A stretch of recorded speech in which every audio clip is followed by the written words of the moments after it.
Hello and welcome to MargBooks. Do you want to create a sale bill in MargBooks in just a few simple steps? If yes, then this video is for you. Today, we'll learn how to create a sale bill in the Billing General module. First, the dashboard will appear. From the left side menu, click on Sale. Next, click on the plus icon next to Bill. The sale bill creation window will open. By default, the cash account ledger will be selected. If you want to add customer details to the sale bill, enter the customer's mobile number, name, and address as required. Then, press F10. Next, enter the item name in the item search box and select the required item.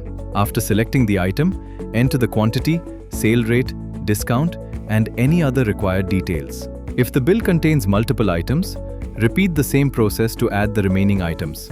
Once all the details have been entered, press F10 or click the Save button. Your sale bill will be created successfully. If you want to print the bill, you can do so immediately. You can also share the bill directly with your customer via WhatsApp from the same screen. With this, the process is complete. Thank you for watching. For more useful MargBooks tutorials and updates, don't forget to like, share, and subscribe to our channel.